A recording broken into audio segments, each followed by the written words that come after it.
All right. Excellent. And I'm just going to change my view a little bit here so I can see everybody's faces. There we go. Well, hello, everyone. I'm so honored to be here. I said, my name is Robin Stamp, and I run the organization Universe Embodied. And my focus today, what I'm here to talk about, is largely the astrological component of that. My main work is as a spiritual guide and teacher. I work through many traditions and lineages, but one of the main tools that I use in getting to understand where somebody is in their life is astrology. I will share my screen here, and I have a short presentation to talk through the direction of astrology that I use, because there's so many ways to look at astrology and think about it.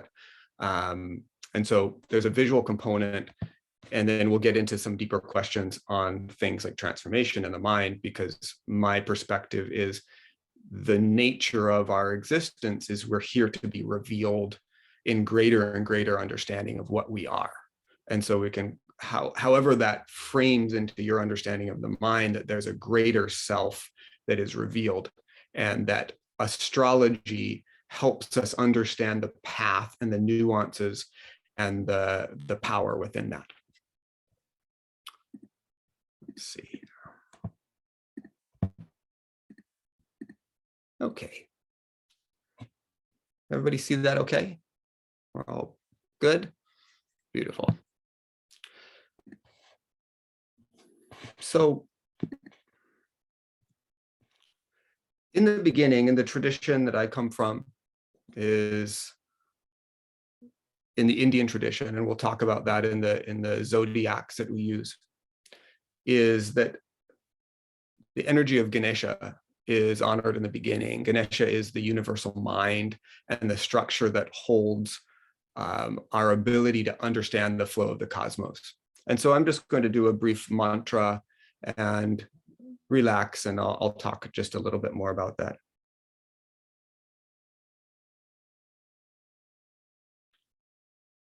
Om Shrim Hrim Klim Glam Gam Ganapate Vedaveda Sarvajanam Nivashamani Swaha. Om Shrim Hrim Klim Glam Gam Ganapate Vedaveda Sarvajanam Nivashamani Swaha. Om Shrim Hrim Klim Glam Gam Ganapate Vedaveda Sarvajanam Nivashamani Swaha. In the traditions of India, Ganesha is the doorway into understanding, that he represents the first stage of being able to grasp the larger cosmos. Astrology is such a vast science that if we only strive to understand it with our logical mind, we get lost in the data. And so the understanding of this first power of Ganesha is that there is a larger force revealing itself through us in the universe. And these mantras help to open the vibration in this space so that we can flow through it. Yogic astrology comes to us through a great seer and sage named Swami Sri Yukteswar. If any of you have read Autobiography of a Yogi or seen the movie Awake, he was the guru to Paramahansa Yogananda. Paramahansa Yogananda, excuse me, largely is recognized as bringing yoga and the understanding of the spiritual practices of meditation. He was one of the first people to bring that to the West. The Self-Realization Fellowship, places like that sprung off from that in California, really was the foundation of making yoga mainstream, or coming to mainstream now that it started to become accepted. And the understanding that Swami Sri Yukteswar had is that in its essence, we evolve through the integration of our karmic experiences, and that our life is an unfolding. Each experience is there to show us a greater and greater understanding, and that each planet has a certain frequency or a vibration that it imprints within us at the time of our birth in the chakra system, in our energy system, that will reveal itself through how we interact with life. And when we work through our spiritual practices, meditation, breath work, movement of the body, we refine and evolve how those planets' energies show up in our lives, because they're actually imprinted within the energy of our body. And so there's a brief passage here that I just like to read from him because it's so profound and deep in understanding where he's coming from. All parts of creation are linked together and interchange their influence. The balanced rhythm of the universe is rooted in reciprocity. Man in his human aspect has to combat two sets of forces.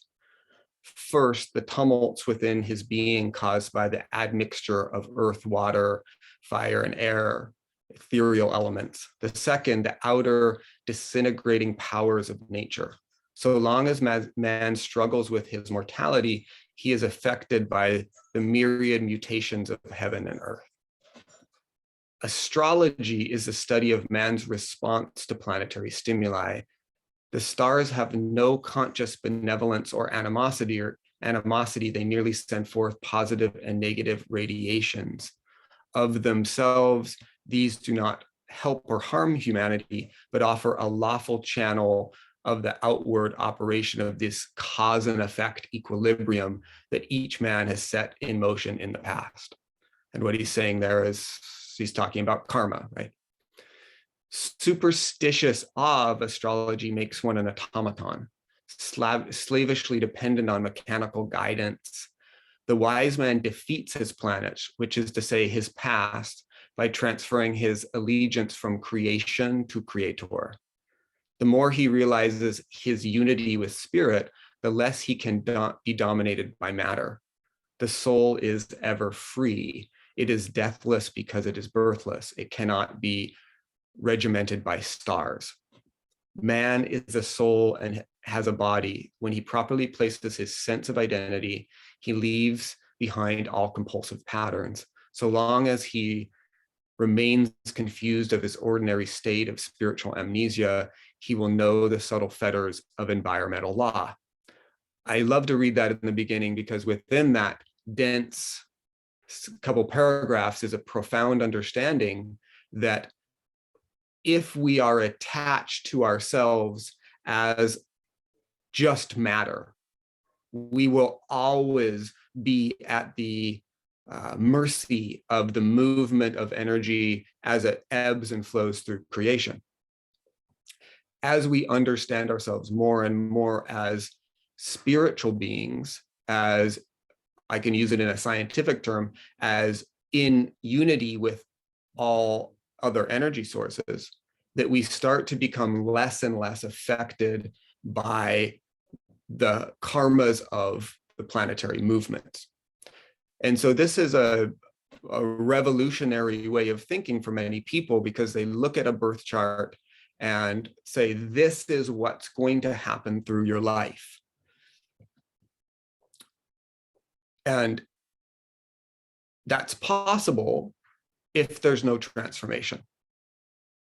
What this system is based on is saying, as you work through the power that is available to all beings through meditation, breath, movement of the body, different practices of honing your senses, how these planets show up in your life will change until ultimately you are not bound by those karmas anymore.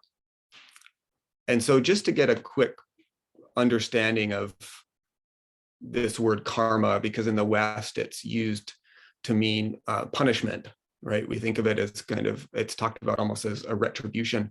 And that's not it at all. It's life unfolding through you as a unique experience that drives your transformation. So life doesn't happen to us, life happens through us. We are points of creative energy as the rest of the world is.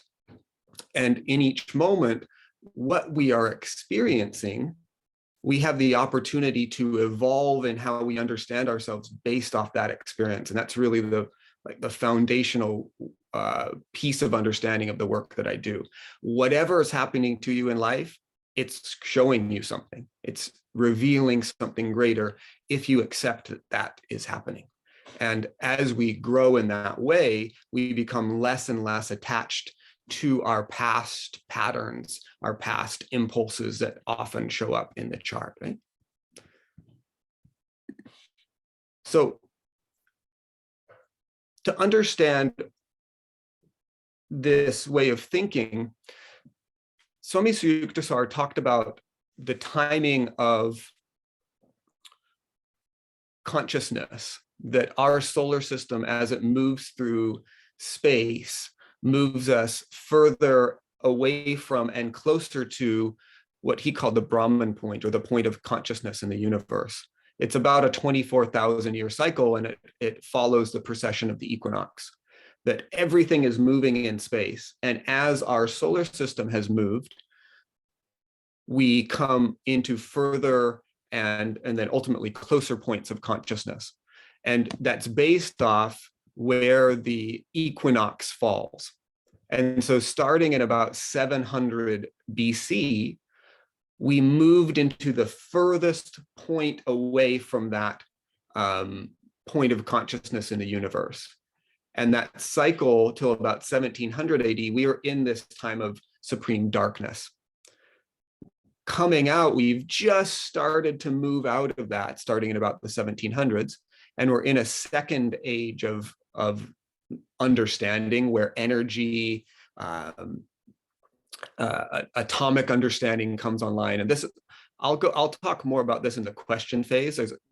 I can talk for several hours just about this, but it shows that as we move through our orbit through space, we will come into higher and higher points of consciousness. So we're on an upward movement now. We're coming closer to that point of consciousness. It's a 12,000-year upward arc that we're not too far into. So have hope in humanity, it gets better.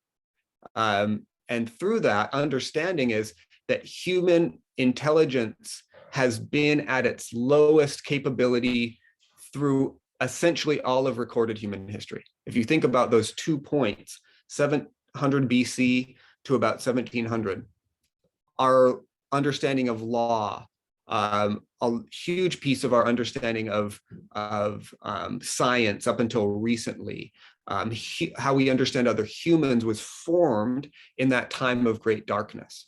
And so what's possible is so far beyond what we can grasp in this moment. And so everything he talked about was that evolution is innate, is natural, and it's getting stronger with each breath, with each generation, as we move closer to this cycle. And the reason I put that in there is the foundational understanding is that we're moving always. Transformation and revealing more and more is always happening. And as beings that are interested in transformation, in understanding the cosmos, that the more we tune into our inner power, more is revealed. So the foundation of yogic astrology is based off of largely the 8 limbs of yoga. And I want to talk about yoga first in an understanding, because in the West, it's been largely turned into a physical exercise. Yoga in Sanskrit means to be in union, or to yoke, or to become in union with something. And so the foundation of these teachings are that there is a supreme intelligence. We can call it the unified field. We can call it Shiva, we can call it God, whatever it is, there is a supreme power and intelligence that is all of us. It's not out there to get, it's within us already. And that the ever cognizing, thinking, processing mind, like as we were talking about the different ways to understand the mind, that has these little popcorn thoughts all the time that dominate the landscape, that obscures what we truly are. And that through the practices, I'll go in deeper, practices of yoga, we can use them as tools to ultimately open up greater and greater parts of ourselves so that the mind naturally becomes calm, right? So there's a confusion that in yoga or in meditation, we're trying to calm the mind or we're trying to control the mind. And that's a misunderstanding, because the more you try to affect or grasp or hold the mind, it's still operating within that intellectual space. Instead, we say there's a greater aspect of knowingness within us. You can call it the heart if you want, because it's located in there physically, that starts to show us a greater capacity for being alive. And so the important thing to understand is that the use of spiritual practices refines and elevates the frequencies of those planets that Sri Yukteswar was talking about. So what I'd like to do now is talk through each one of the planets as it corresponds to the energetic body. And I'd like for this to be experiential, because life is experiential. And so the basic understanding here is that each one of the inner planets, that's from Saturn into the sun, corresponds to an energetic point in the body called the chakras, which we understand as the chakras. I'm not going to talk about the outer planets today. They're used in some astrology, but traditionally they were known to exist, but to influence on a larger generational scale. And so for individual work, the inner planets was used more. And so each one of these energetic points is connected to each one of these planets is connected to an energetic point in the body. And what's important to know in that is we can use it as essentially a therapy, if you will, when you're doing a chart reading with someone. If you're seeing issues with those planets or how they're showing up, we work on refining that energy. So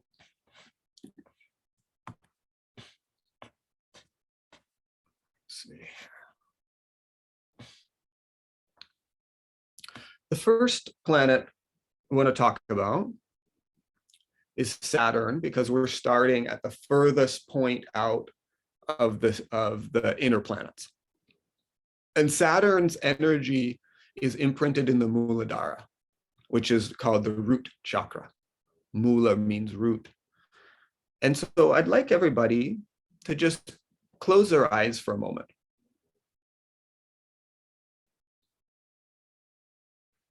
And allow your awareness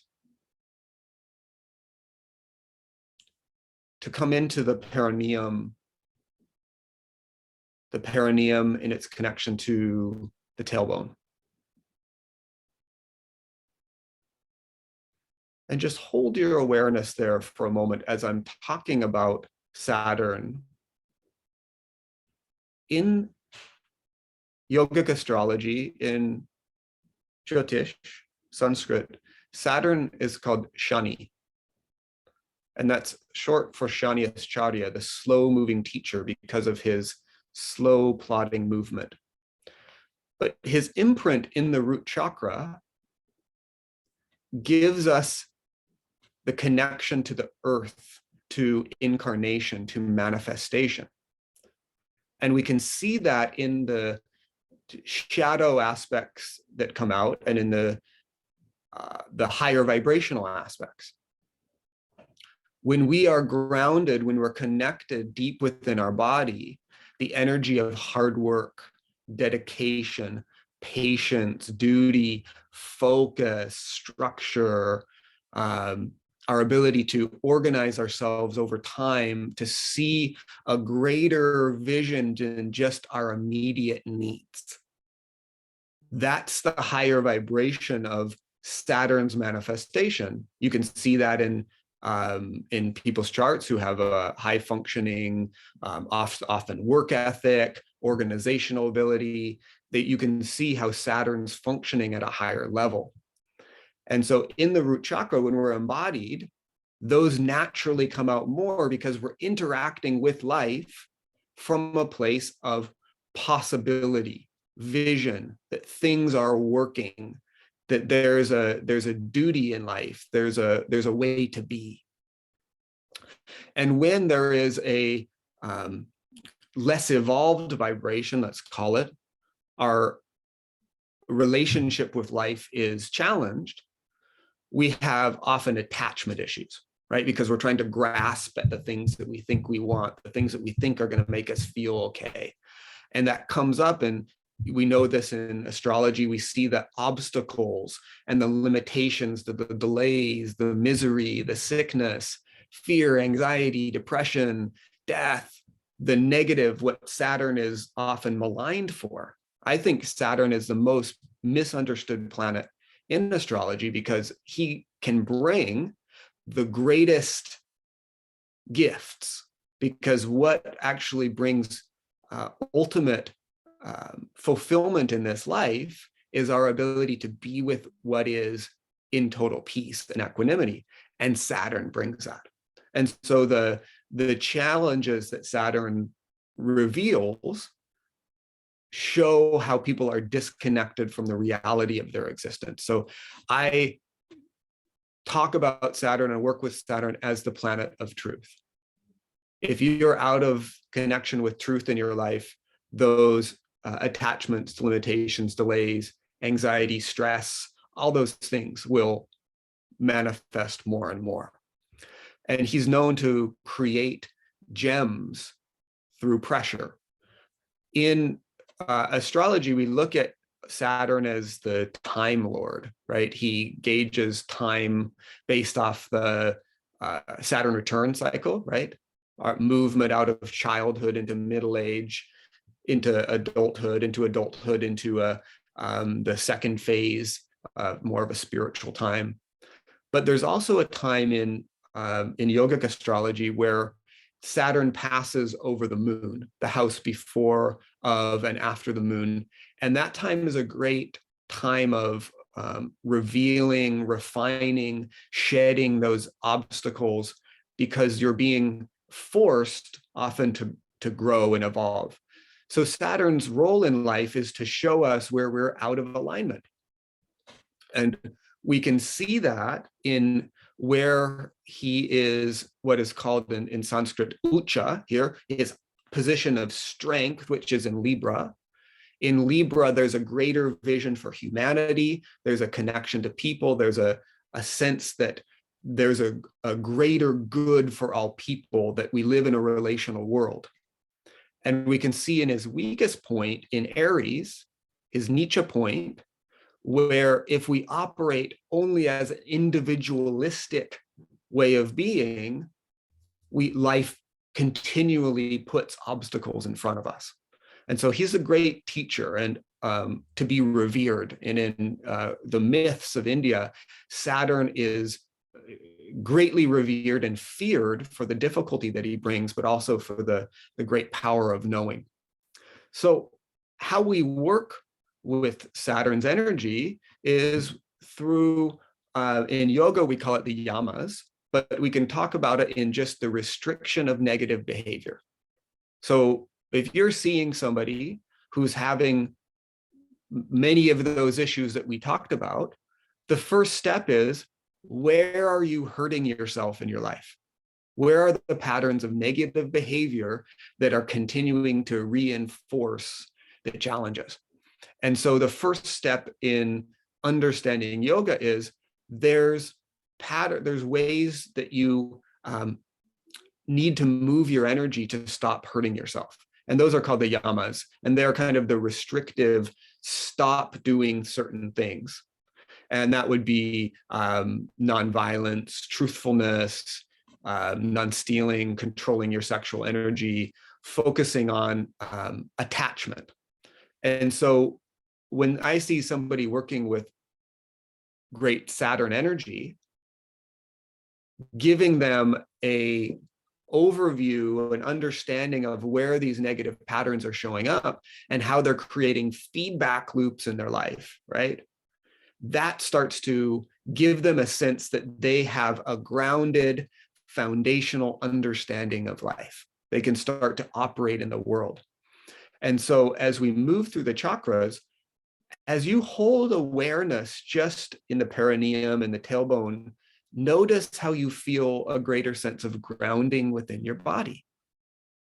That you're more settled, you're more present, you're not having multiple conversations.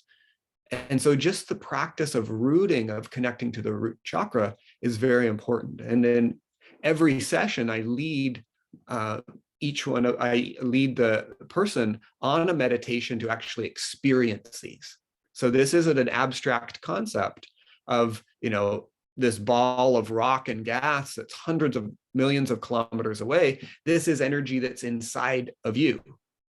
And when it's inside of you, it's yours. You can work with it. You can evolve it. You can transform it as you want.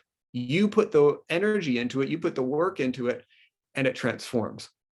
And so working with the root chakra is the beginning, is the foundation, because for a tree to grow, first it sinks its roots, and Saturn is that rooting energy.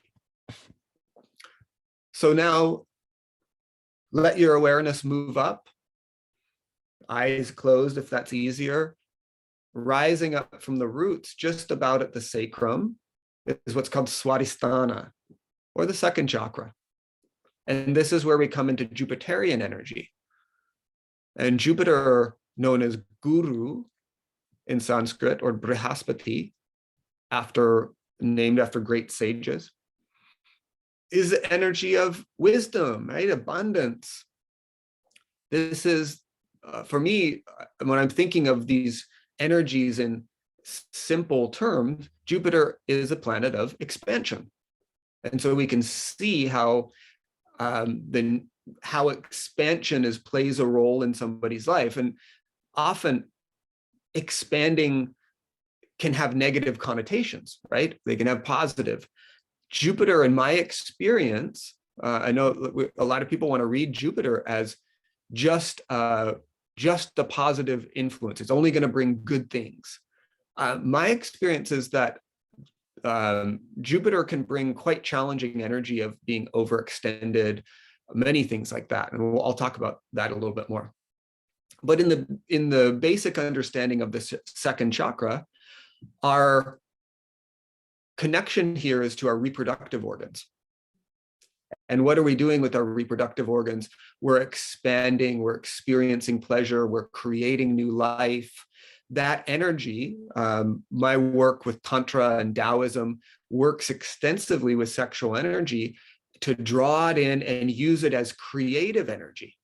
So the second chakra is a very powerful place that's often closed off in a lot of people from abuse or sexual trauma, but also from living in a society that's very schizophrenic on sexual energy, schizophrenic on how we can experience connection with other people. It's everywhere in media, but it's also talked about as dirty and wrong still to many people. So the second chakra for many people is a quite challenging space. And so we work with Jupiter to understand wisdom. He's the planet of wisdom and abundance, spiritual knowledge, because that comes once we've grounded in life and we start to open up to the idea that there's more to life than just the material world, than just the narratives that we got told, which is learn this, work hard, save money for retirement, and try to get something as you're moving on to the later stages of life, right? It's the idea of heaven or some later stages that we're working towards. When you start to open up the second chakra, you say, well, what about this moment? What's the power in this moment? How can I find pleasure and openness and connection to something more, that life itself becomes meaningful? And when that's the case, we see that in charts this opens up spiritual knowledge, a desire to study things like yoga or go on spiritual retreats. There's a philosophical aspect to it. It's good for Jupiter in the chart, good for children, because children are extremely important in helping you expand your vision of life, right? And of course, Jupiter is a planet of with monetary association in pretty much all systems, because in order for us to have a greater connection to the flow of money, we have to understand that there's a greater sense of being in the world. There's an exchange. I can't just be taking. I can't just be focused on just this moment. There has to be a grander vision for things. And so he can bring that buoyancy, that uplifting energy, but also, as I said, Jupiter can be challenging. I've seen them in charts of people that are overzealously religious, right? And we see this with maybe strong Sagittarius energy, which is I know best, and people who don't agree with me are just stupid. It's the sense that I can, because I'm so wise and I can see more, that I know best. I talked about also that you can see it in the charts of people that often get overextended, because Jupiter is this energy that always wants to be moving up, always wants to be lifting, and they get disengaged from the reality of their life, and they're always on to the next job, the next thing, the next girlfriend, in search of that. And so there's a great overextension, and it can bring laziness. People think that they should be served, scattered energy, ego-centered. I've seen this in a lot of people's charts. And so we can understand more about Jupiter as he opens and as expands in where he is, how he works in his Ucha, again, his uplifted and his Nietzsche position. So in his uplifted position is in Cancer. And Cancer is expansive, is fluid, is driven to understand deeper emotional and spiritual components. And Jupiter is challenged in Capricorn, where it can often be narrow, only defined by the earth element, focused on money, those aspects. We can see how Jupiter works at a higher level. So when we want to support a higher vibrational Jupiter, we work with, after the yamas comes the niyamas in the yogic tradition, which is, so in the yamas, you're starting to say, let's control the negative behavior. That's the first step. And then the second step is, let's open up the positive behavior. Let's open the door towards expansion. And so those are things like purity, right? Don't, like, cleaning your house, getting organized, showering, having a greater sense of eating better quality foods, contentment, not that always searching and trying to grasp at. The development of what's called tapas, or an inner fire, right? Where we purify, where we start to transform lower thought into higher wisdom. Surrender to a greater, higher power that's unfolding within the universe. Those practices, so when I'm working with somebody who's having some challenges with Jupiter, it's about first stabilizing, but it's opening up that there's a greater vision than what you can imagine, than what you can just think of. There's something greater at play, and that we can experience it through our practice and opening up the second chakra. Also, there's sexual practices that you can do, moving that energy through the body through Taoist tantric breathing practices that I work with some clients. But to understand that Jupiter is moving up, which is often good, but can sometimes be challenging, right? Is anchored in something greater. And the working with the energy of the second chakra around the reproductive organs will start to bring a higher, more spiritually refined expression of Jupiter. And let's see. There's some questions in the chat. I don't know if let's see if those are. Okay, we can get to those at the end.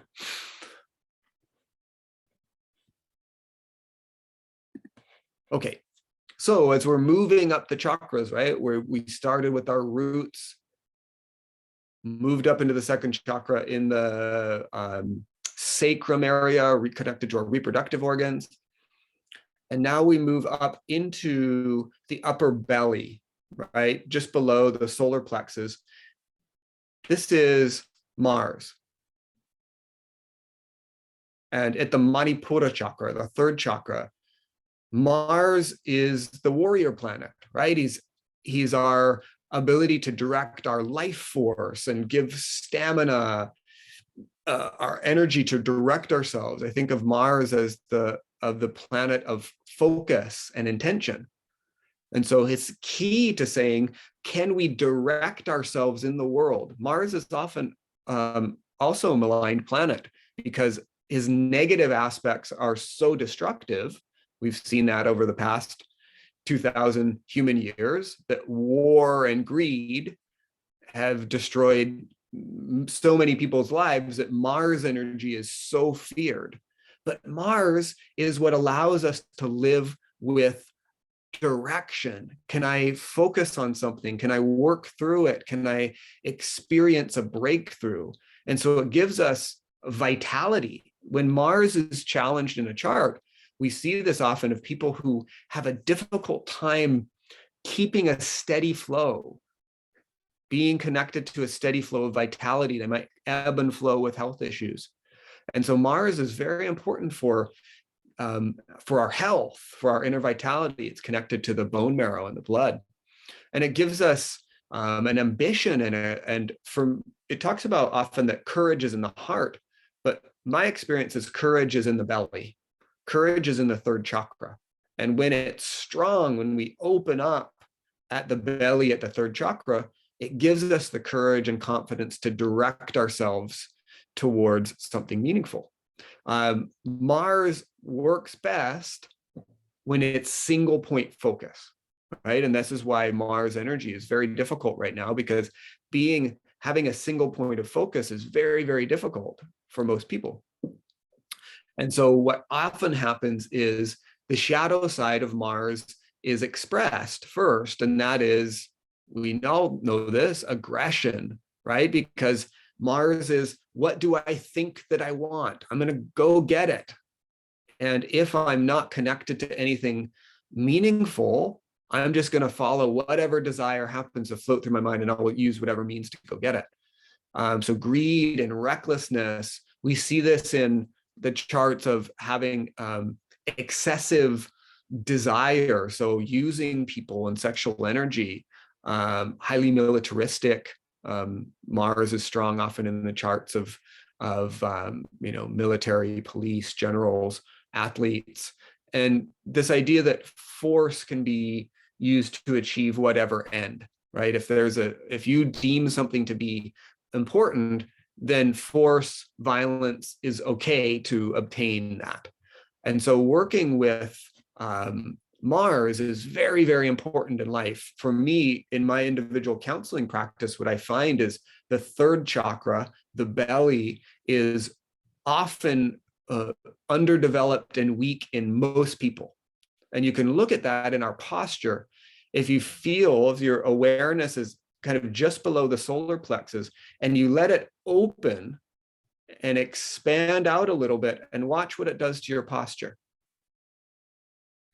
It opens your rib cage. It starts to drop the back. It opens the front of the body. There's more breath. There's more space for the heart to open. And so most time people are folded in at the belly, and that shuts off the disconnects the flow of energy to the higher chakras. To me, the third chakra is one of the key areas to really be working on in life, because it opens the door to the heart. And when we're operating more in the heart space, life transforms. And so understanding Mars, we can see it in is Ucha, he's the opposite of Jupiter. His uplifted strength position is in Capricorn. And to understand where Mars functions well in Capricorn, it's focus.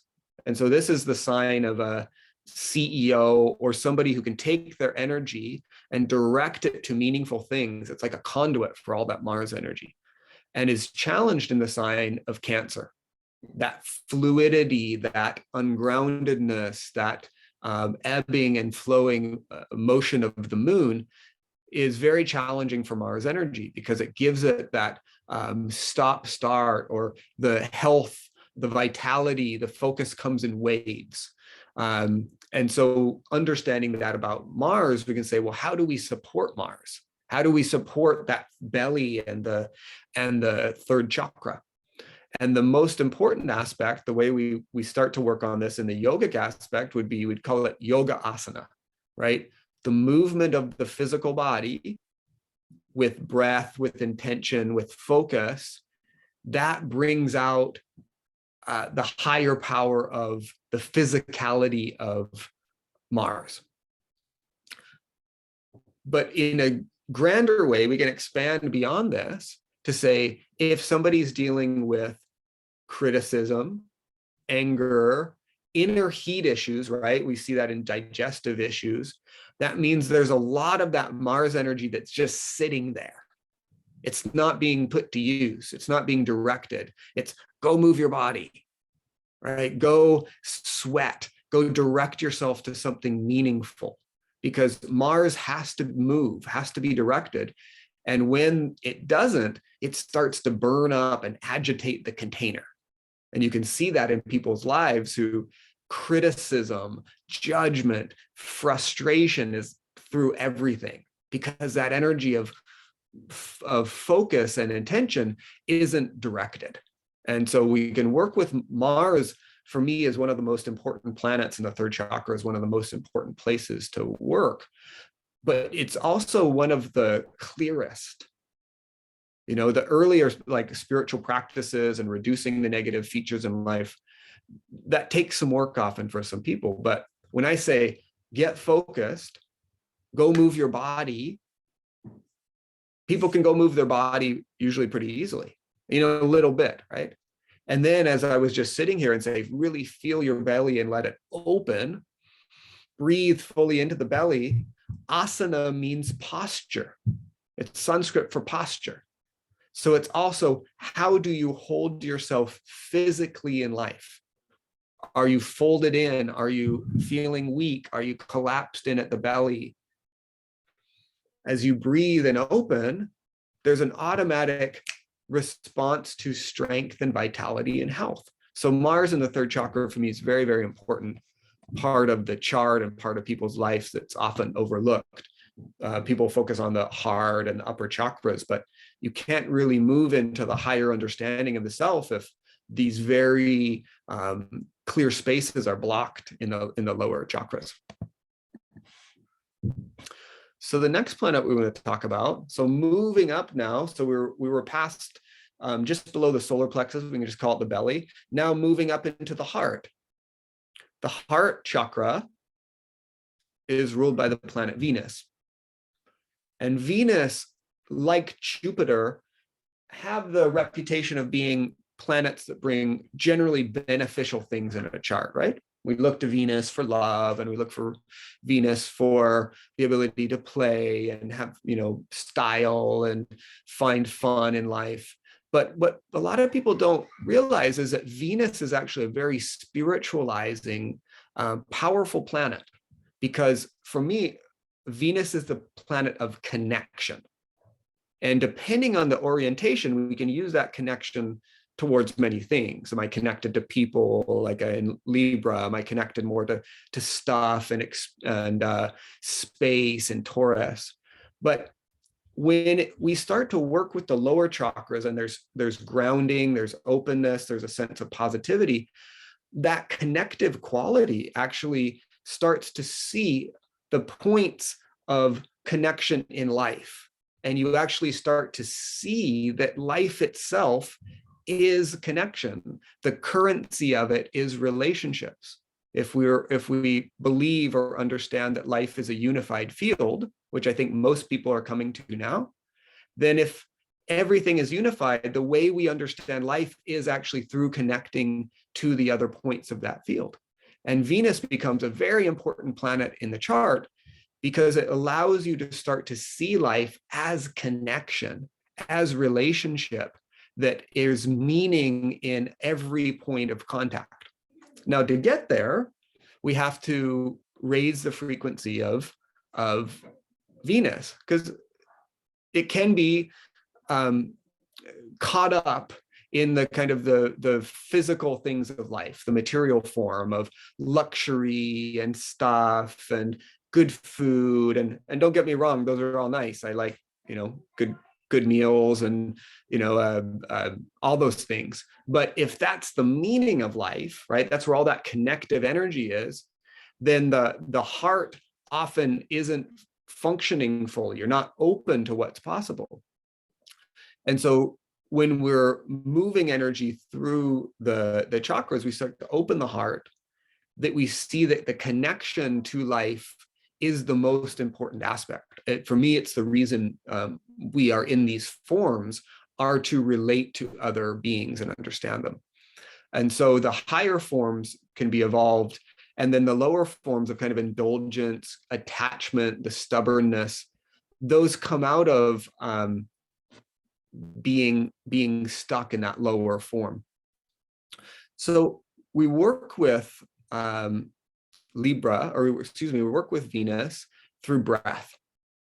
And in the yogic tradition, we call that pranayama, which is the expansion of your breath. And what happens when you do breath practices is it starts to bring you deeper within the inner space of your body, the inner space of your being, let's call it. And you start to feel life. The heart, physically and energetically, is actually a sense organ. We think of only our sense organs here, but the heart's a sense organ, and it functions on sensing frequency. We're all vibrational beings, right, within this field. And the heart is actually what's picking up the frequency of other points within the field. Now, when we're stuck in the greed and the attachment and the parties and the people, we're disconnected from that understanding. And so by breath, by embodiment, we start to understand that we're feeling life first. I feel what it's like to be sitting in this space with these people. What's it telling me? And when we are using breath to open up, we see a transformation in how people live their lives, because they start to become more centered in heart, which is, I want to connect to the people here. Like, I want to know Dulcie, not for what she can give me, but because of my understanding that she is another point of consciousness in this field. And by knowing her fully, I know me and this field more fully because she's part of it. And I'm not trying to get something from her. It's not a transaction. It's a pure witnessing of one point to the next. And that's the power of Venus in the chart. That's where it can be elevated. And through breath, moving breath deep within the body, some practices of retaining or like circling the breath, whatever it is to become more aware of the heart, starts to open up to then the higher chakras that we'll move into. But for me, Venus is one of the keys to life. Understanding the nature of Venus in the chart and how people work with connection will show you a path into leading to a much more fulfillment in life as you're operating from what we would call love, right? Which is true connection, as opposed to greed, attachment, desire, trying to get something from Dulcie, as opposed to witnessing and knowing her. So as we're continuing to move up now that our lower chakras have been opened and our heart's expanded. So notice what happened when you were fully aware of the lower chakras, right? With the belly expanded, the chest naturally opens as the shoulders rotate, the rib cage lifts, there's more space around the heart, but then also the throat starts to open. It's the doorway into the Vishuddha chakra, Mercury.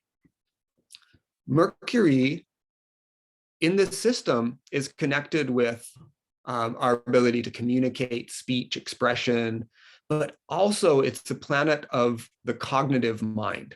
And so the throat chakra, right, is actually a very important part of opening up a higher functioning mind, because where it actually is energetically, it's connected essentially at the brainstem, which is the gateway into these higher parts of the brain.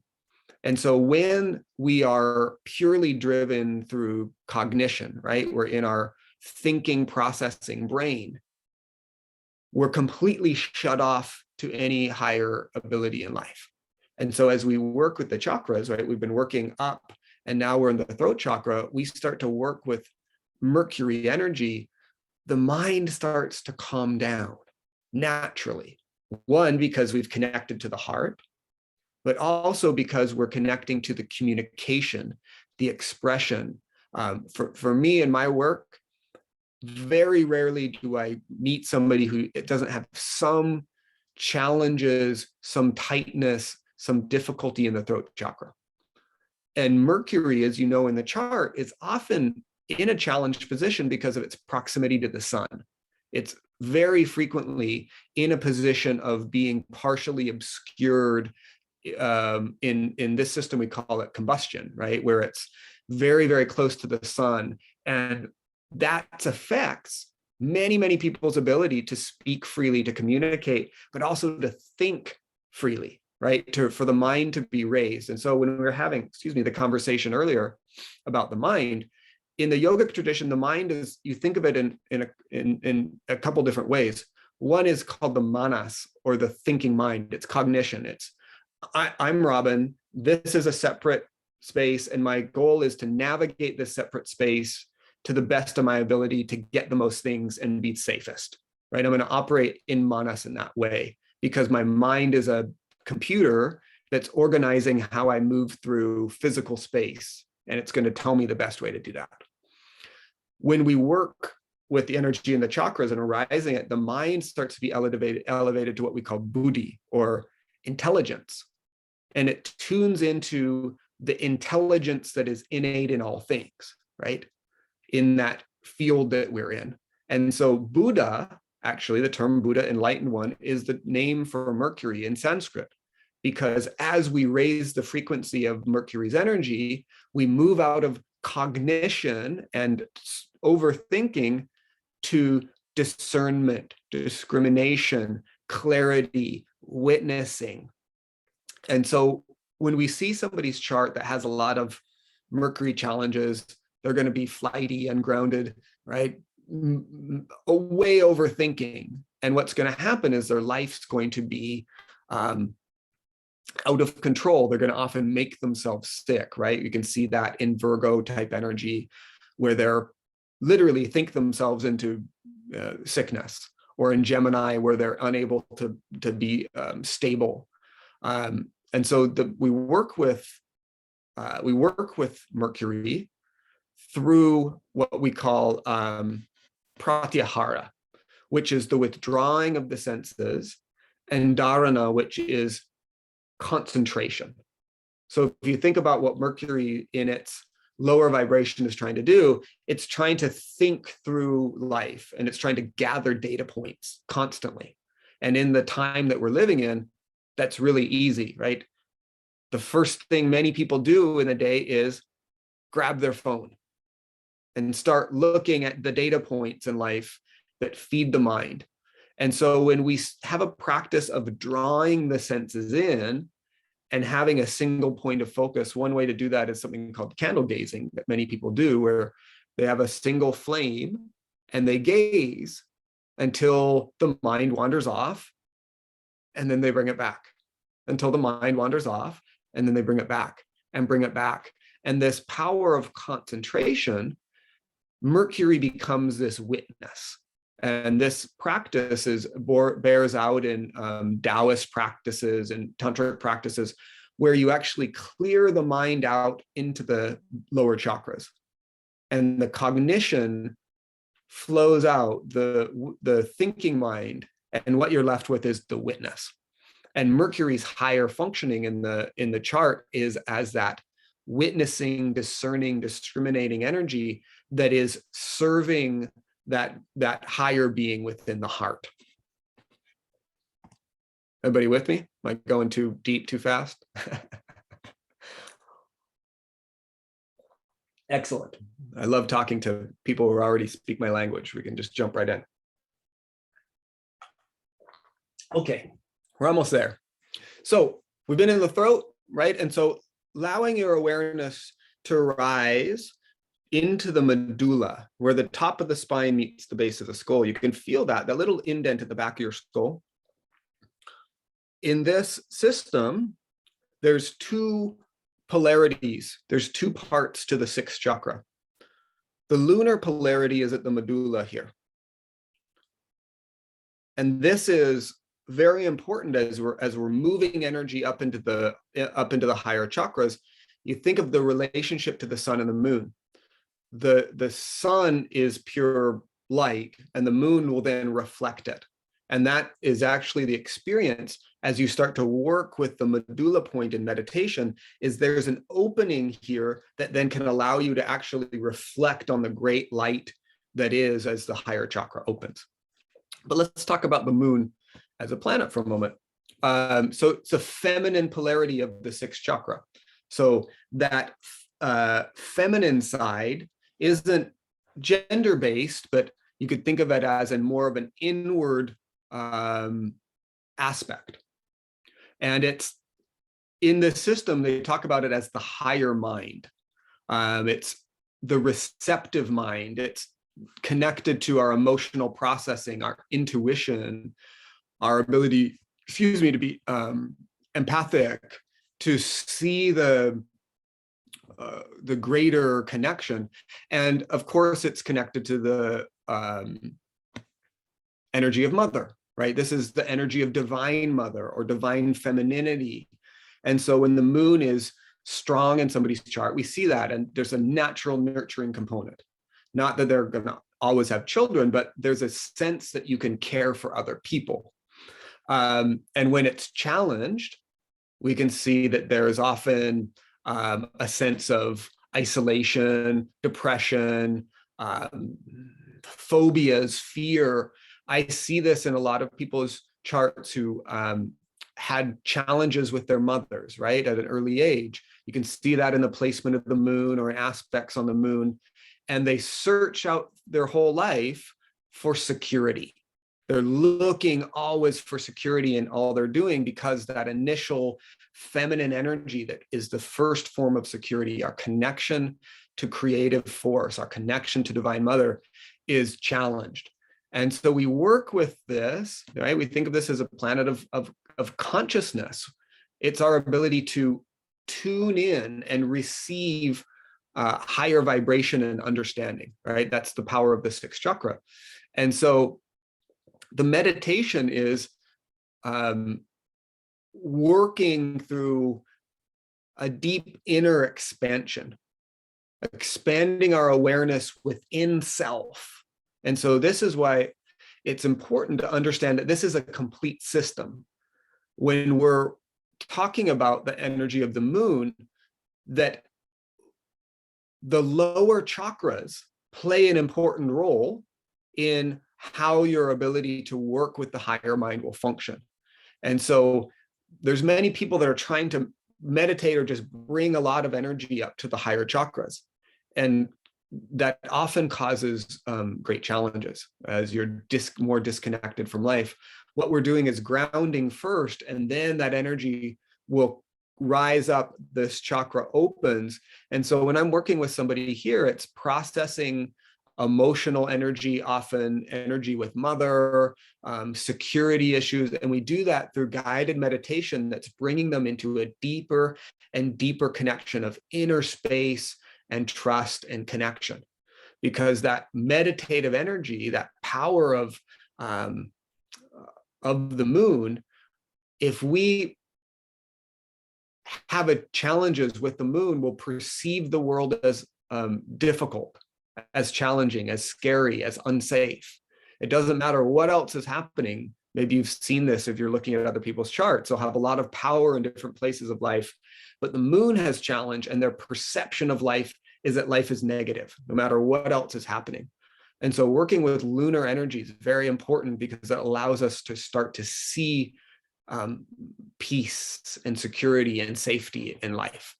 And understanding that there's actually two polarities here is effective because as we're doing guided meditation, this is a very powerful point to hold in awareness. People will start to feel nurtured. They'll start to feel a deeper connection to their intuition as they're working in that place. Okay, rounding it out here. So the masculine polarity or the solar polarity to the sixth chakra is at the pituitary gland, right? It's recessed back between the two eyebrows. If you follow the slope of the nose into the brow, within there is the sometimes called the third eye, or it's the pituitary, or it's the solar chakra. And so what's important to understand is the lunar chakra helps in the opening to the solar, because that sense of inner connection, of peace, of divinity, of intuition allows the solar energy to be in a more uplifted way. Because in this system, what's fascinating, the sun is actually classified as a malefic planet. I don't really like that term and I don't really teach on it, but for astrologers here to understand, it's classified as a planet whose polarity of energy has a spectrum of deep negativity, right? We can think of a malefic in that way. And so there's an understanding here that the solar chakra, which is ego and sense of self and what I'm doing in the world, is actually dangerous. And if there's not a softening and inner awareness of the lunar energy, that it becomes the projective excessive solar energy that we see active in the world, right? Where everything is projected out to show how great I am, how confident I am, how sexy I am, how smart I am, but their inner connection is lacking. And so when we're working with this system, we can see that through an inner light, the opening of the third eye of the solar chakra brings a great sense of vision, of a confidence that comes from knowing that there's a greater power that exists within you. I don't have to go prove anything.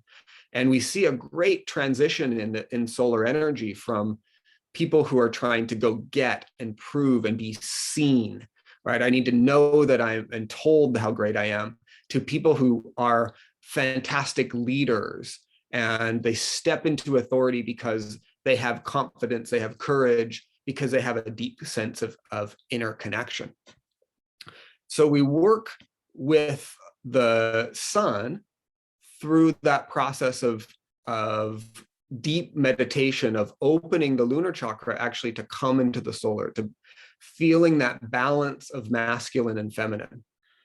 That's what's really key to understanding the power of the sun, that alone, unbalanced, it is too hot. It's too challenging. It will burn up people around you. You'll have an inability to see the needs of other people and what's happening in life around you. It's the inner balance that allows the higher vibration of the sun to come out. And so we, working in that system, we can see that the power of the third eye, which is our I am, evolves through knowing what we really are. That changes from I am the singular person that has to go conquer the world to I am a drop of consciousness here to explore my fullness. And I'll see people operate in life completely differently as their sense of confidence and leadership and love for life expands as that solar energy is in balance with the lunar. So when we're working with this system, my vision is that it's complete, right? We're working with the whole understanding of the chart through the chakras. And so I teach this through balancing and connecting with each point initially to see and feel where there's imbalances, and then working in, you can tweak it in those specific areas, but we ultimately want to feel that somebody is completely embodied. And that's the power of looking at the chart, right? It's not, we want to fix this little area to make life better. It's saying, this is all interconnected. And if we're just trying to poke at this area, we might calm this down or something, but it's going to pop up over here. It's an understanding that the chart shows a complete picture, and that we work with this energetic system as a complete person, and that it all functions together. So let's see, I talked for solid 40 something minutes or 30 something minutes. And so I would love to hear questions on what we talked about. That's a really brief overview. There's obviously so much more, and we can go from there. If you want questions, thoughts. I think we lost somebody along the way. Yeah, feel free to turn your microphones on, and if you have a question, go for it. I have a question. Thank you for the presentation. That was really interesting. I don't think we clarified from the start. So for the chart, are you using sidereal?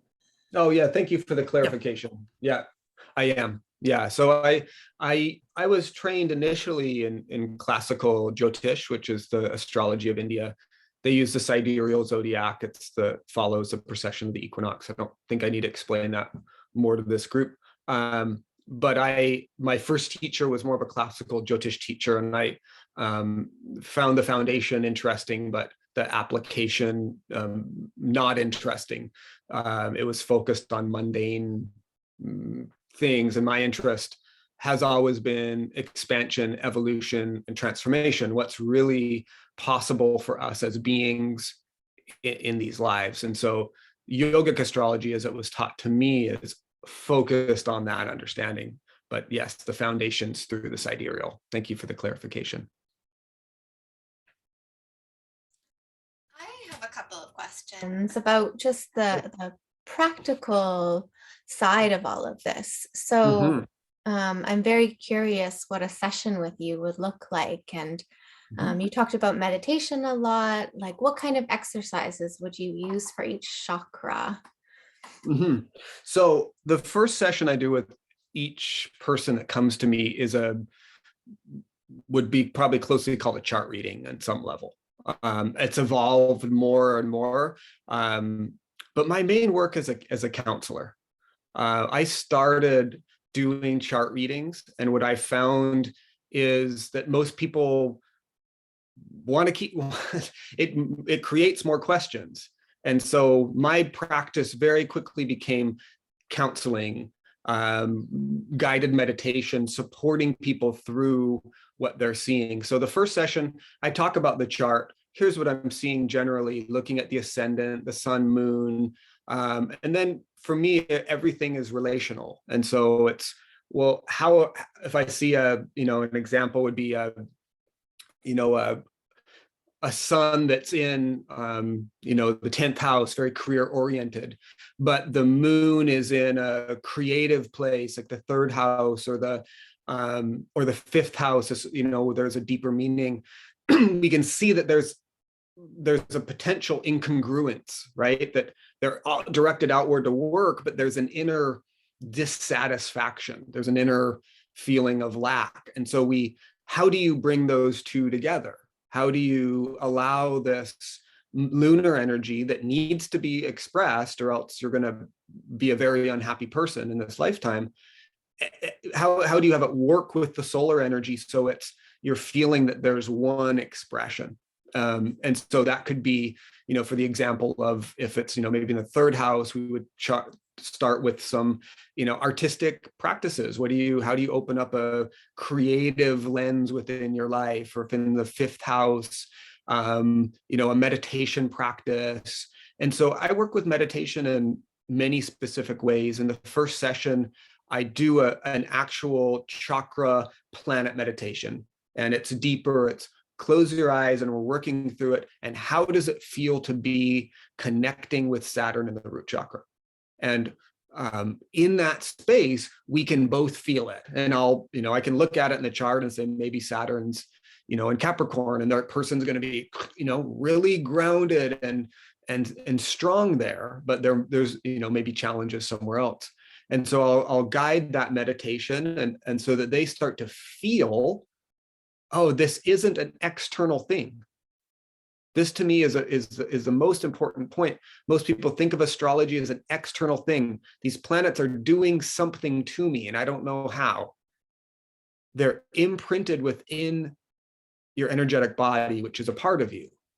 And so once it becomes yours, then you can start to play with it, own it, transform it.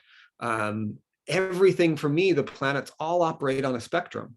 And I've seen this in so many people's lives as I continue to work with them, that Mars initially was in an aggressive or angry or frustrated way, and they get sharper and they get clearer and they get more focused as you work with that energy. So in follow-up sessions, I use astrology, I'll have their chart up, but I often don't keep talking to people about astrology a lot. Every session isn't about your chart, because what I find is people can get too attached to it. It's often like a prognosis.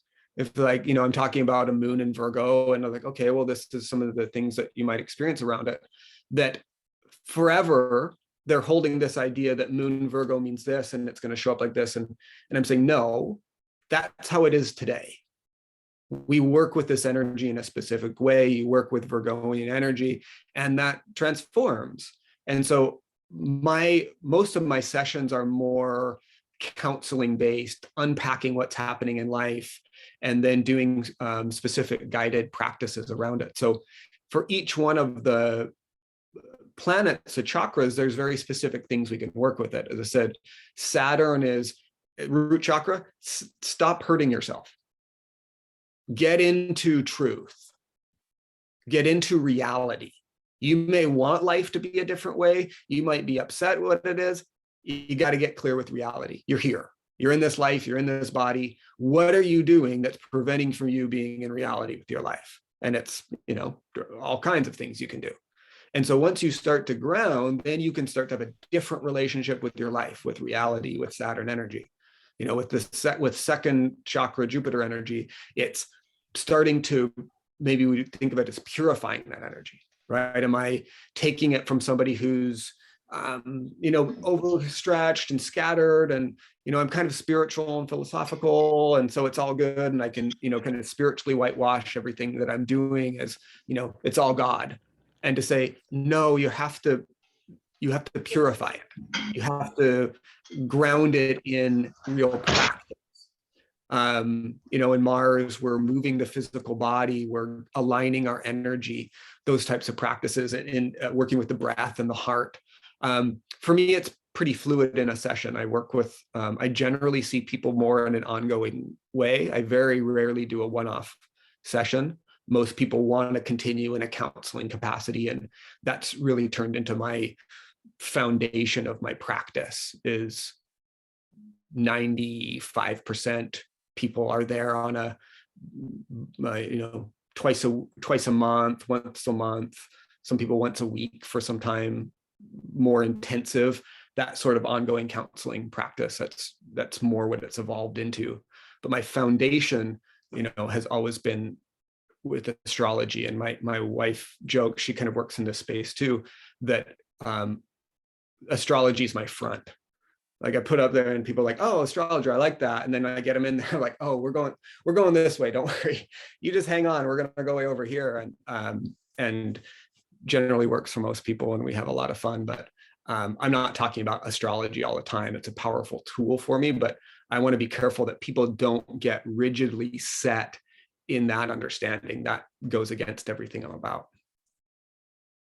Yeah, I can see how astrology and counseling are very much linked with yogic astrology. It's very much embodied and giving you the tools and the power to to use the astrology and incorporate the parts of the planets that you find useful and meaningful, and to embody that. And I find that super fascinating.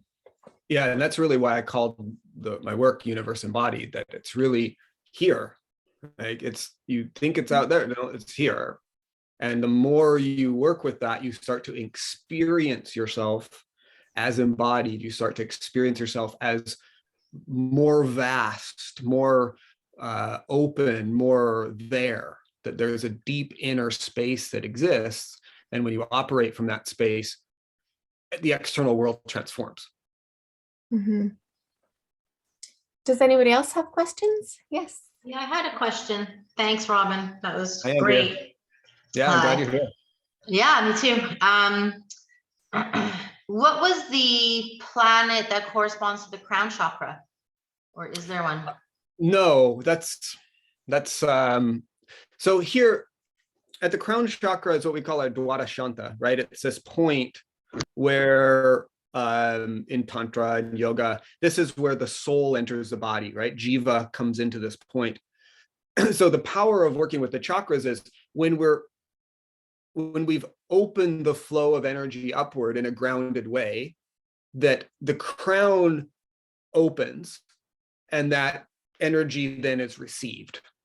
And so the crown chakra is beyond the planets, right? This is where the grace of wisdom, of understanding flows to you. And to understand that is like, we're in yoga, right? It's pushing all the energy upward, right? I want to align myself in union. I want to know God. That's what it means, right? Whatever God means to you. But the real power is actually the grace that flows down to your daily life. That your life isn't about pranayama, your life isn't about meditation, your life isn't about any of those things. Your life is about being realized here in this moment as the greatness that you are. And so we align ourselves up, but the real power is what flows down through the crown chakra, through the third eye down, and we ground that into the root chakra. Right. And so that circuit of energy is the two streams of Kundalini Shakti, or in Taoism, it would be the microcosmic orbit, that we're circulating energy through our body and drawing in higher consciousness as we do it.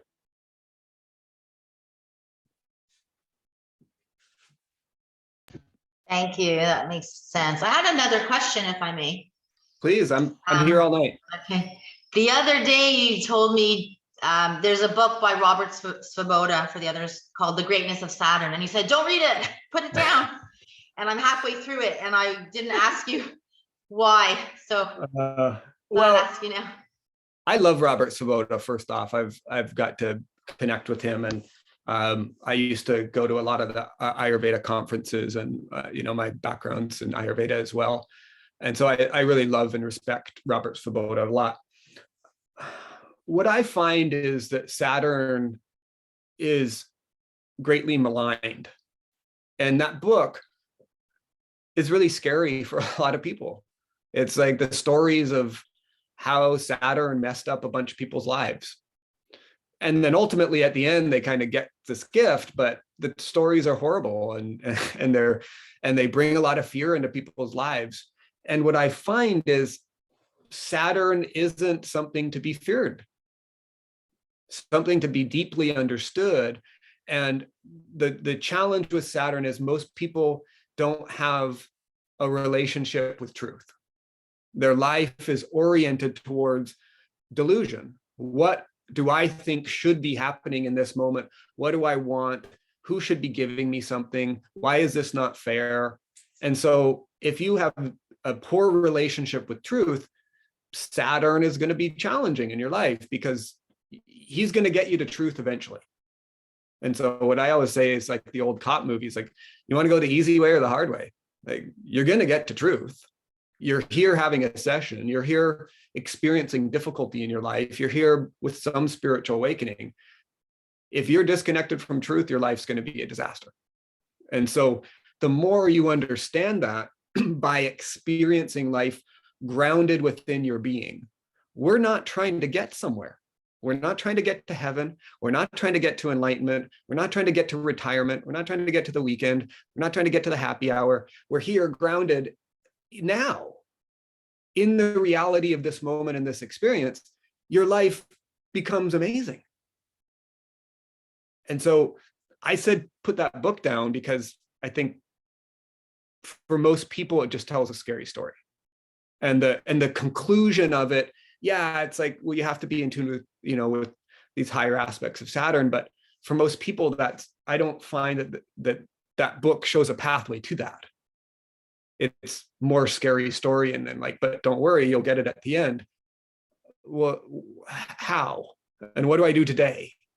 And it's like, come into your body, understand what you are through connecting to yourself, and see where you're living in delusion. Because we all are. Moment to moment, it's like, well, what do I want to be happening right now instead of what is? And the more we're living in that space, we're in conflict. And so living in truth is total freedom. And Saturn is the planet that gives the greatest gift in the chart, which is whatever happens in life, I'm at peace. You make friends with Saturn, it's all good. I'm at peace because I know there's something greater unfolding, and this is life, and I don't know how and where it's going to go, but here I am doing the best that I can. And so I would rather read books on nice things. On the greatness of Venus. I love Venus. Yeah, go ahead. Hi, Diana. Oh, thank you, Robin, so much. This is pretty cool to see how that correlates to everything. And I do think that because we're coming into an understanding now that all our thoughts, whatever we think, creates a little bit of our reality, like our thoughts do pattern our reality. I think we're at a level of evolution where the understanding of maybe the old ways that Saturn was understood, or the malefics were understood, where we're more linked to a level of consciousness that couldn't maybe process or understand. But now I feel we're already entering this space of alignment and understanding and a consciousness where we can indeed talk about Saturn or other planets as planets of choice, not like, well, that's that and that's that, not black or white. So I do feel that that's very beautiful to start demystifying, or like Saturn as that, like, and like you say, every time we say the word it's a malefic, you're reinforcing the fact that that's the way it will show up in your life. And then you'll go like, well, you see, that's what astrology says. And say, well, how have you framed Saturn? So if we go back to framing Saturn as, like you say, just that's, the reality, the truth in the present moment of embodiment and matter, and it's kind of very simple, then we take away that fear. Because anytime we have that fear, well, we'll just keep bringing that into our daily life. And so I think that this whole point.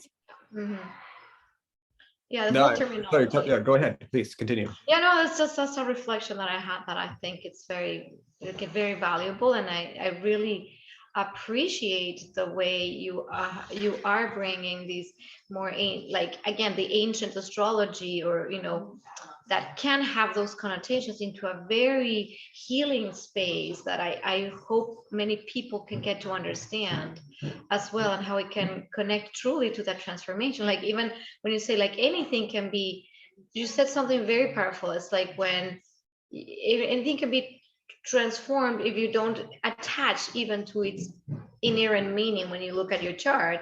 And we are evolving within the chart, and we have choice. So I think that's a very powerful thing, that even I, as an astrologer, go like, oh yeah, I should not attach to my own chart too much, but understand that it's also evolving. And I do have, let's say, a natal very difficult Venus and a difficult moon. So it's like, well, I understand that the feminine is an issue in my life, but how am I transforming it so that it is no longer an issue? And how much do I still look at like Venus, Uranus, Chiron, Scorpio as like, oh my gosh, it's always gonna be bad, instead of like, can I just not look at it like that, but an opportunity? So I think that like it's very beautiful the way you're reframing everything into a very powerful. So I hope like many people watching this in the future on the channel and will be able to connect to that and connect to you and this wisdom that it all offers another way of connecting to astrology. So thank you, Robin. I think that's like beautiful. No, thank you for that. That's really the essence of my work, is that I read the chart at its potential. Like, what's here? What can we evolve into? That's what's really interesting to me, and that's what was why I had challenged learning, kind of basic astrology. And I say, okay, well, that's fine, but why? What's the point? What's the point of knowing that? What's the point of telling somebody they're going to get a surgery in a couple of years? What's the point of telling people this stuff if it doesn't? I don't see it. And so the reason I wanted to bring in that slide about the cycles of time, the yugas, as they're called, the yogic ages, is for what exactly is it you're saying. For the past, largely 2,500 years, we've understood life in survival. That's it. Like, what's the longest I can stay alive? What's the most pleasure that I could have along that? What's the, least danger I can associate myself to?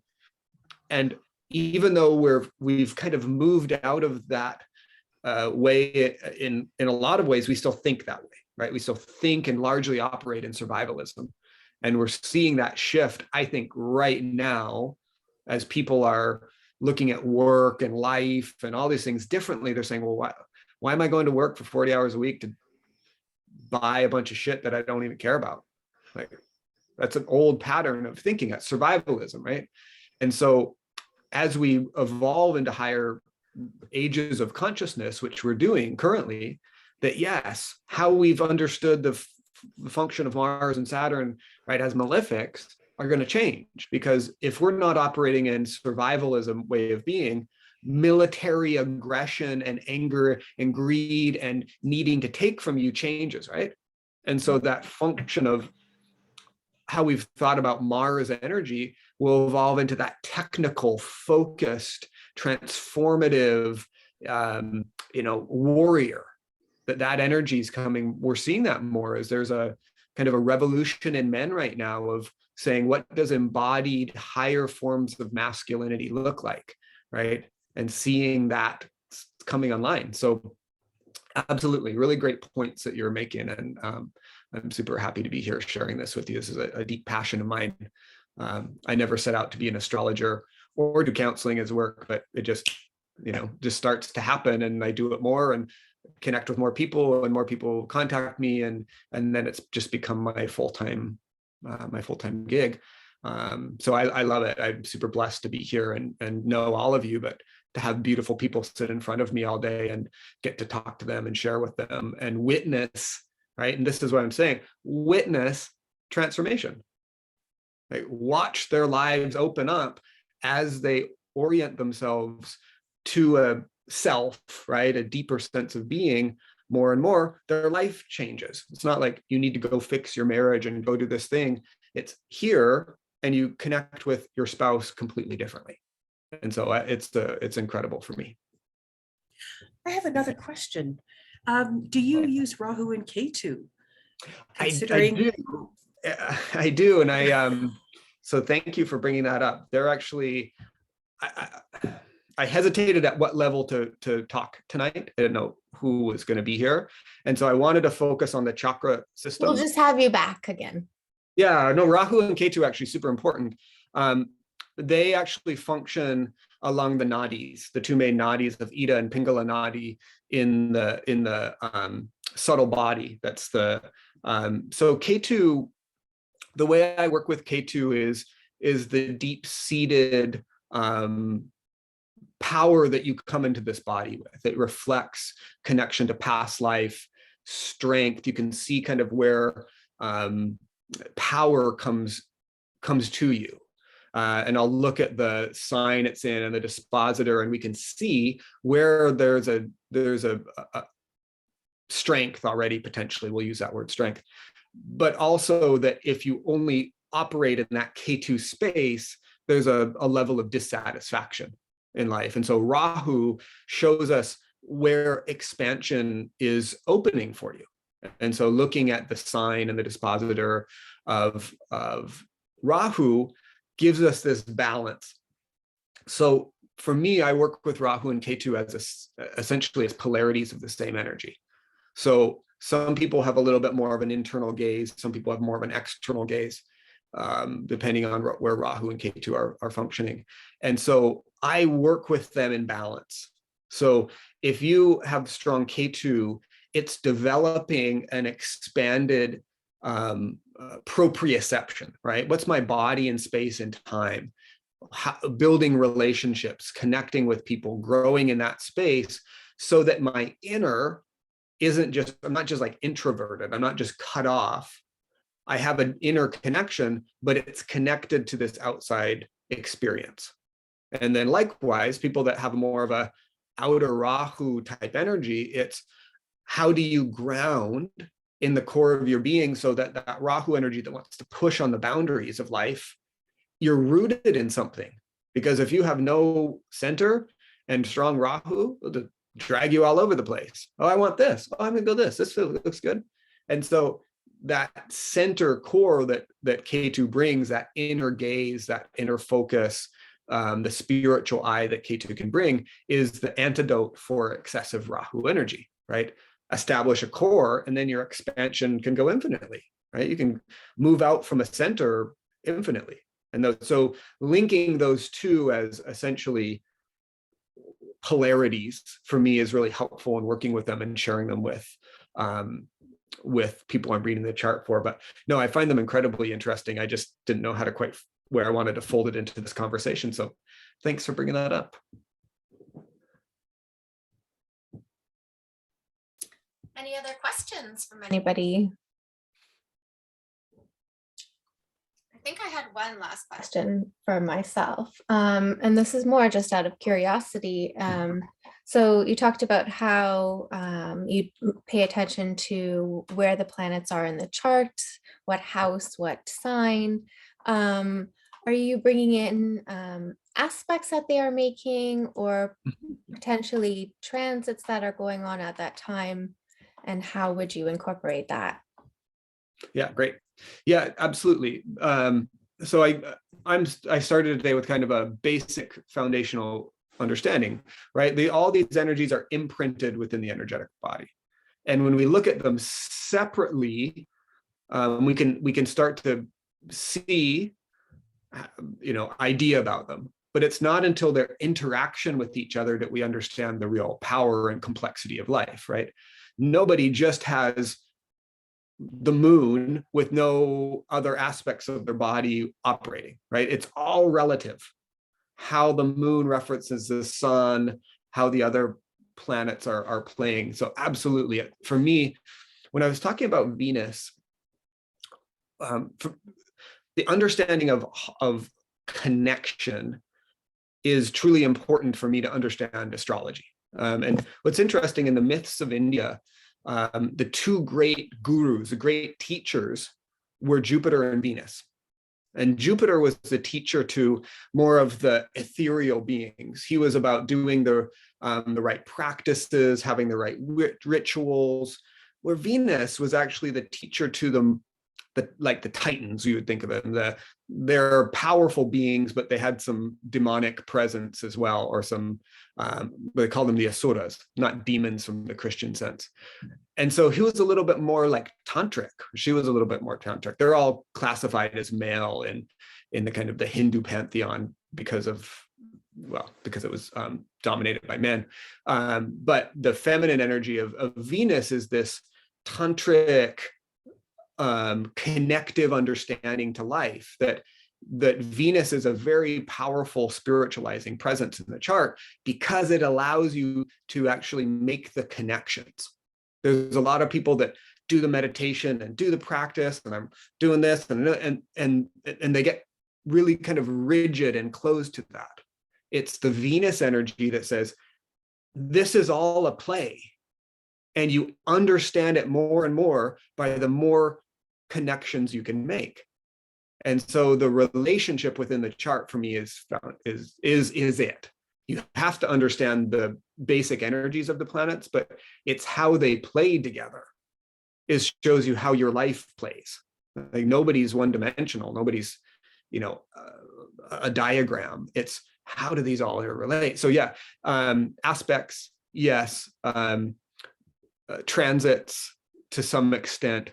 There's a way of looking at a chart in the Indian system that's called Mahadashas, a great period, and it's a pattern that people go through it in a different way. I won't get into it here, how it's broken down, but it is certain time in your life, one planet will have a more dominant role in its transits and how it's showing up in the chart. But for me, I always am interested where Saturn is, because Saturn, again, is that kind of time lord. What energy is each churning up in that house? He's spending 2.5 to 3 years there, focusing energy. There's always going to be something coming up. Jupiter and Saturn, I'm always paying attention to in transit specifically, and then what planet Mahadasha they're in, what great period they're in. And that's relative often to the moon, because the moon is our perceptive quality. So when Saturn, so there's a time of about 7 years where Saturn 7.5, the house before, of, and after the moon. That's a very important time in Indian astrology, because it's a time of purification. Actually, the greatness of Saturn that the book Andrea was talking about is largely about that period called Sati Sati, which just means 7.5, about the challenges that come up in life as Saturn's transit is relative to the natal moon placement. And that's real. It's just often scary stories are told about it. It's a time that you have to get very clear with your life, and that you have to direct your energy more clearly, that you're focusing on shedding things that are delusion, right? Because what's Saturn doing? It's going to show you in your mind, in your perceptions, where you're out of alignment with truth. And so that 7 years can be very, very difficult for some people. For some people, it's the greatest time because they're transforming and they're being revealed. It's not necessarily easy, but they're like, I'm here to be free. I'm here to be revealed. Show me. I'm not trying to hold on to anything. So yes, the transits are important, and how they interrelate with each other is really how I'm interested in looking at it. Those 7 years that you're talking about are 7 years before it touches, it perfects with the moon, and then 7 years after? No, I'll clarify. It's 7.5, so about 2.5 in 3 signs. The house before, of, and after the moon is roughly 7.5 year period. Oh my God, okay. Where's your moon? My moon, Aries 5th house. So it's coming up. Where's Saturn now? Yours is in Pisces. It's in Aquarius. It's soon coming up. Oh no, it started 2.5 years ago. Okay, so it's because coming up. It's been well. No, we're using different timing maybe, but it's been Western high season. Oh yeah, Western. Yeah, okay. So I would be in the Western Aries would be a sidereal Pisces. Pisces. Okay. Yeah. So you got another 2.5 years or so. It's just like it's there. It's just happening actually. Yeah, but it's not something to be afraid of, because I'll just say everybody here, in my sense, is a yogi, right? Yeah. Not from that you're interested in knowing greater truth. And so that's what's happening at Sati Sati is, what are the delusions that you hold within your emotional and inner state that block you from living in truth? I mean, who doesn't want to see that? So if you've been working, get that out of the way. That's awesome. So my understanding is if you're working diligently on practices that keep you more and more in alignment, it shouldn't even be like difficult per se. It should be just like you say, maybe more a rewarding experience of like, oh wow, like, you know, like, because Saturn tends to also give you these challenges just so you can feel like how rewarding it is to get into that wisdom, because Saturn is also associated with like a lot of wisdom. And Totally. so I guess for people who are really in the desire to align themselves and again, like live out, we could call it live out of the matrix or whatever, or the Maya, and coming to more like, okay, what am I here to do? Then maybe it's not so scary, because it can be like, oh my gosh, it's coming, especially when we know like people that have aspects, natal aspects of Saturn moon, which is like, oh my god, you were born with that, you know, there's this sense that it's going to be and what that's going to bring is like a sense of, we could call it some kind of depression or anxiety, right? Usually when we see a Saturn aspect on the moon, there's a heaviness or there's a weight in life. And when you start to work with that and unpack it, what's it really saying? Well, there's a dissatisfaction for how life is being presented to me.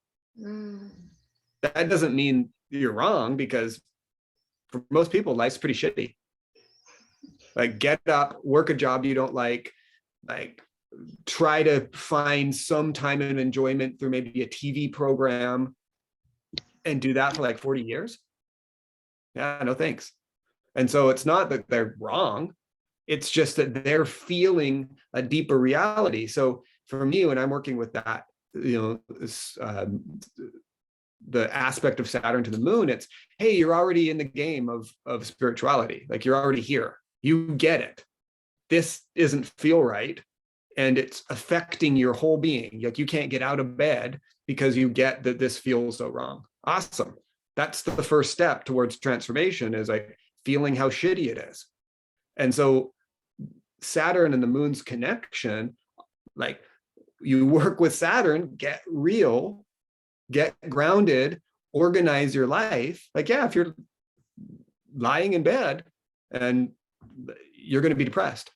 But if you start to work with that energy, it's true. Life's kind of shitty if you're organized that way. Find the greater meaning through the inner exploration, and the Saturn moon connection, super powerful, because you're already seeing beyond what most people are operating in.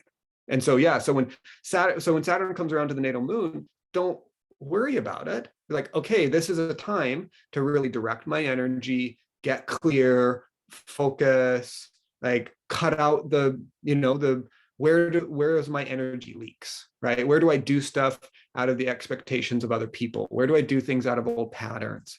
Yeah, cut that shit out, because you don't want to do it anyway, because you're aware that you don't want to do it anyway. So it's a great opportunity. Like, oh, if I keep wasting my energy, this is going to be a harder time. So you get with the idea, are you here to be comfortable in your orientation to how you think life should give you stuff? Or are you here to grow? Or are you here to be revealed? And then when it starts to become the latter, then, hey, whatever it is, sati sati, awesome, show me. It's not going to be easy, but it's meaningful and it's powerful when you orient yourself to that meaning, and life is amazing, because the difference between challenge and suffering is just the meaning we associate to the challenge. Just so you guys know why we're laughing here is because, and Rob and I told last week, I have Saturn on my moon natally, and I've just entered my Sati Sati, or it's just about to start. So I've been a little nervous. I've had that dissatisfaction my whole life, probably. Yeah, and now you're doing Sati Sati your whole life. You don't worry about it. Yeah, Me too. I was born in Sati Sati too. Mine is second from the moon. So yeah, you get it already.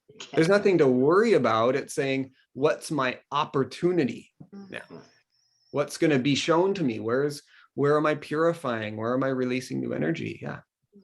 And then I'm just finishing mine. Oh, sorry, go ahead. No, they say then you have that attitude, then Saturn's nothing to fear. Yeah, go ahead, Anastasia. Yeah, I just finished mine, and or I think I'm just at the tail end, and I can definitely see. I also had Pluto transit descendant and square Uranus and Saturn hitting my Venus. So it was just a pretty intense time. But as you say, definitely well worth it. I do have another question for you as well. Sure. And you had mentioned usually the first session, we go through da-da-da-da-da-da. So how many sessions generally do people come for? Because, like in a regular or typical Western astrology reading, often you'll go for one, and then maybe, you'll do your yearly every year. So with you, how many times do people generally come, versus what we typically think of in Western astrology? Yeah, good question. I don't think of myself as an astrologer. Sorry, everybody. I tell people actually what my tag says on my emails. I'm a karmic guide. So my role is to help guide you through whatever karma is unfolding for you right now. And for some people, I've taken the place of their therapist. So I see some people once a week, and there's a woman that I've seen once a week for 5 years. And it's not she's trying to get somewhere. We just have the relationship where she shows up, she works through what she's working with, and we see each other like every 2 weeks. And that's taken the place of her other mental support structure. Some people will see me for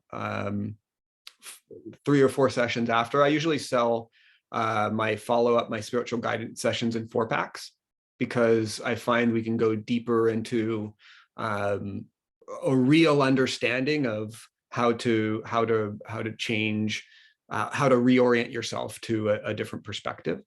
But it's really up to them. I see some people, sometimes I'll see them for 4, 5, 6 sessions, and then I don't see them for a few months, and then they pop up and come again, and we work on some stuff, and they disappear. And then I have more ongoing people who see me as a teacher that they work with. I hold a weekly sangha, just a group of for my more connected students, and so we connect weekly in that group setting. So it depends what role I'm playing in your life. And so not as an astrologer, it's some people need a great deal of guidance or desire it, and I play that role as long as I'm useful, and then it's done when it's done, and I really enjoy that. Did you just say you do a weekly sangha? I do, yeah. Oh, okay. Online, yeah. I do it. I have usually about 6, 7, 8 just of my. So there's people, again, I think who see me in a kind of a different tier. There's a core group of people that I'm a spiritual teacher to, and I see them regularly, and we go into very deep meditation, and I've been guiding them through profound places in their life. And that's generally the people at the sangha. Like we have anybody can come to it. Those are the people who come once a week, and I see them more often. And then I see people, some people see me as more as their counselor. I take over sometimes that therapist role for people.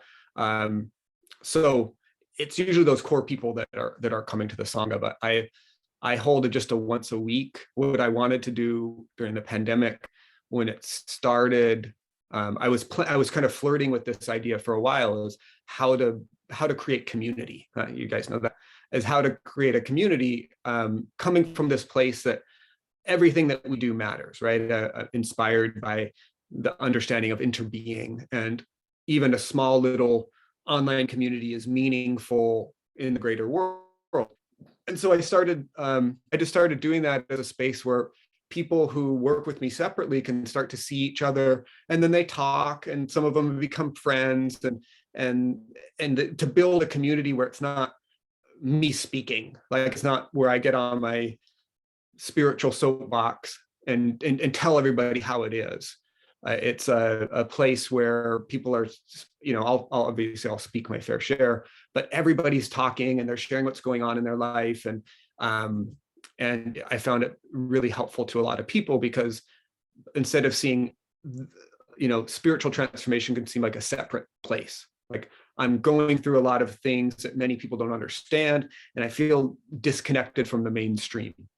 And so to have a space where you're connected with other people that have the same experiences and know what you're going through, and they know the work that I've been doing with them, so they're sharing in that and supporting with that. So yeah, it's fun. I'm trying to support people however I can. I have no attachment to it. Like, see me one session, awesome. Want to talk to me at a party, I'll share whatever I can do there. I'm here just to be a conduit because I love people so much, and my greatest gift is watching evolution happen naturally. I think it happens naturally, and I just get to be a conduit and a guide and a witness to support this natural evolution. Well, thank you so very much. I was absolutely thrilled with this presentation and discussion. So if people want to get a hold of you, can they go to your website, universeembodied.com? You sure can. Yeah, you can message me there. Robin@universeembodied.com is just my email.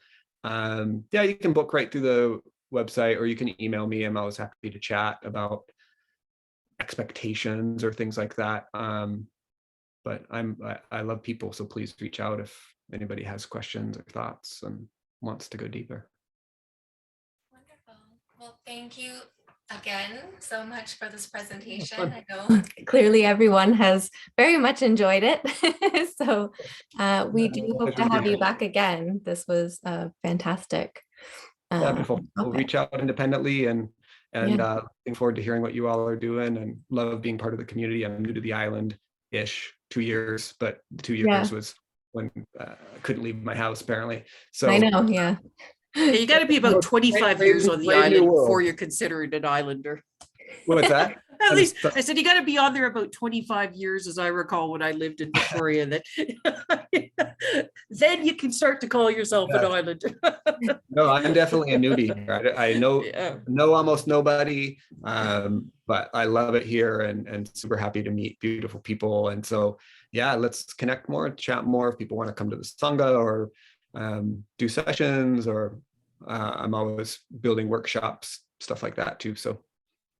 No, we're very, very excited also that we connected, and now that you're also part of the Astrology Victoria network, that we are also building all with each other to be more connected to others out there and out there in the world. So thank you so much, Robin, for jumping in this boat with us.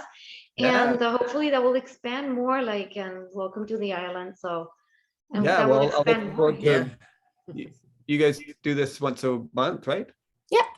Yeah, cool. Well, I'll come and listen to the next one, and I love making connections and people, and so.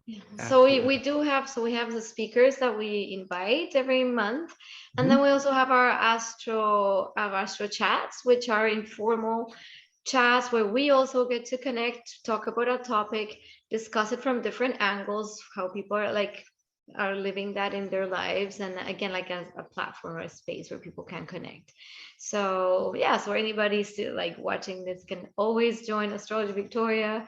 We're on Meetup, on Facebook, and YouTube, and hopefully all over the place. Awesome. Over the place. So you can also reach all the wonderful people that are also being part of this network, like yourself. So Robin, thank you so much for this. It was pretty fun. Yes, thank you. It was wonderful. Thank you.